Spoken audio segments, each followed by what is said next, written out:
তো আজ আমাদের বিকালটা শুরু হয়েছিল কিছুটা এইভাবেই। আমাদের বাড়িতে আজকে দীপদানের অনুষ্ঠান রয়েছে, তো তার আগে ভাগবত পাঠ করা হচ্ছে। এখানে অনেক ভক্তরা চলে এসেছেন আমাদের বাড়িতে ভাগবত পাঠ শোনার জন্যে। আর এই ভাগবত পাঠ আমাদের বাড়িতে এই দীপদান অনুষ্ঠান উপলক্ষেই করা হচ্ছে। আর সব ভক্তরা এখানে বেশ মন দিয়ে ভাগবত পাঠ শুনছেন। আর এই পুরো ভাগবত পাঠটার কিছুটা অংশ তোমাদের সামনে এই যে দেখাচ্ছি। वाञ्छकल्पतरुभ्यश्च कृपा सिन्धुएव पतितानां पावनेभ्यो वैष्णवेभ्यो। এরপর সন্ধ্যা হলে আমাদের বাড়ির এই দীপদান অনুষ্ঠানটা শুরু হয়ে যায়। এখানে সব আমার কাকি জেঠিরা প্রদীপ জ্বালানো শুরু করে দিয়েছে দীপদান অনুষ্ঠান উপলক্ষে। এরপর একে একে সবার হাতে প্রদীপ দেওয়া হবে। সবাই এক একটি প্রদীপ নিয়ে সামনে দামোদর মহারাজের যে ফটোটা রয়েছে তার সামনে গিয়ে সবাই প্রদীপটা দেখাবেন।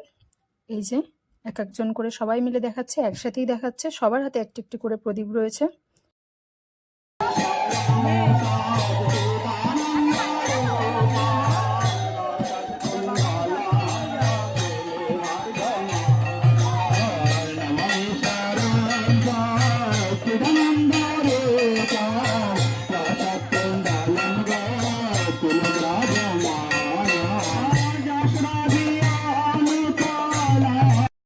এরপরে সন্ধ্যাবেলায় এই অনুষ্ঠান শেষ হয়ে যাওয়ার পরে দেখি আমার একটা পার্সেলের কল আসে, যেই পার্সেলটাকে আমি রিসিভ করতে যাই।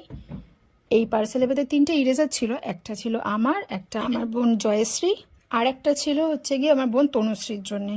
ইরেজারগুলো বেশ কিউট কিউট। এই গ্রিনটা আমার, পার্পেলটা জয়শ্রীর, আর এই ব্লুটা হচ্ছে গিয়ে তনুশ্রীর।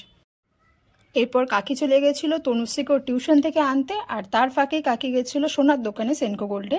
ওখান থেকেই তনুশ্রীর জন্য এই চেনটা অর্ডার দিয়ে এসেছিলো অনেক দিন আগের থেকেই। সেই চেনটাকে আজকে কাকি নিয়ে এসছে। আমার তো বেশ চেনের ডিজাইনটা খুব সুন্দর লাগলো, পেন্ডেন্টটাও খুব সুন্দর লেগেছে। এই যে হচ্ছে কি তনুশ্রী। তোমাদের কেমন লাগলো কমেন্টে জানিও। আর এরপর কাকি চলে গেছিলো আটা মাখতে, ঠাকুরের জন্য ভোগ দেবে। তো এই যে ঠাকুরের ভোগ দেওয়া হয়ে গেছে, এটা এখন প্রসাদ হয়ে গেছে। আর এটা হলো কাকিদের ঠাকুরঘরটা। তো আজকের দিনের এই ছোটোখাটো ব্লগটা এখানেই শেষ করলাম। টাটা।